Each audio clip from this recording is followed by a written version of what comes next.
دیر میں بلدیاتی انتخابات کے دوسرے مرحلے کے لیے 31 مارچ کو انتخابات ہوئے تھے، جن میں 1301 امیدوار کامیاب ہو گئے تھے۔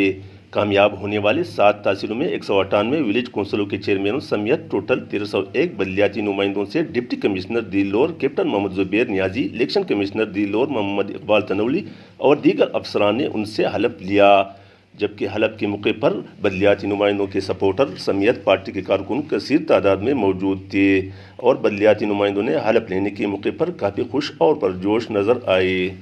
1301 ممبرز لوکل گورنمنٹ جو منتخب ہوئے ہیں، آج انہوں نے اپنے حلف کا عہدے کا حلف اٹھا لیا، اور اس کے علاوہ ہماری جو 7 تحصیل ہیں اس کے چیئرمین صاحبان نے بھی اپنے عہدے کا حلف اٹھا لیا ہے، اور ساتھ ساتھ ہمارے جو تحصیل ممبران تھے ریزرو سیٹ، انہوں نے بھی اپنے عہدے کا حلف اٹھا لیا۔ اور علاقے کے عوام نے اس امید کا اظہار کیا ہے کہ ان کے بلدیاتی نمائندوں کو ان کے درپیش ان کے مسائل دہلیز پر حل ہوں گے۔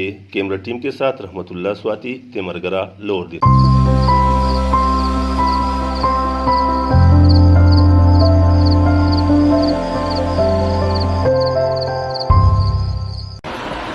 میرا نام ڈاکٹر خواجہ یونس اورکزئی ہے۔ میں as a consultant secretariat central prison Peshawar میں اپنا ڈیوٹی سر انجام دے رہا ہوں۔ 14 سال سے میں اپنا ایک پرائیویٹ کلینک چلا رہا ہوں۔ پچھلے 1 سال سے میں اپنا ایک پرائیویٹ ہاسپٹل چلا رہا ہوں۔ اس ہاسپٹل میں ہم ہر قسم کے نشے کا علاج کرتے ہیں، جس میں ہیروئن آتا ہے، بنزوڈائزپین آتا ہے، آئس آتا ہے، چرس آتا ہے، اور جتنی بھی الکوہل وغیرہ جتنی بھی نشے ہیں یہاں پہ ہم اس کا علاج کرتے ہیں۔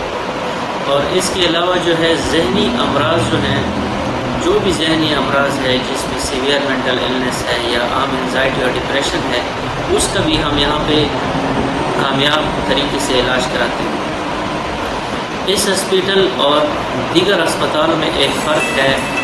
اس اسپتال میں بحیثیت کنسلٹنٹ سیکریٹرسٹ خود روزانہ مریضوں کا معائنہ کرتا ہوں، اور انٹرنیشنل گائیڈ لائنس کے مطابق ہم ہر قسم کے نشے کا اور ہر قسم کے ذہنی مرض کا علاج کرتے ہیں۔ ہمارے پاس یہاں پہ کوالیفائڈ سٹاف ہے، جس میں کوالیفائڈ اور ٹرینڈ پیرامیڈیکل سٹاف اور ایک qualified psychologist, psychiatrist, social worker اور ایک ٹرینڈ نرسز کی سہولت ہے۔ اس کے علاوہ جو ہے یہ خیبر پختونخوا کا واحد ریہیبلیٹیشن سینٹر ہے، جہاں پہ ہم فیمیل کا بھی علاج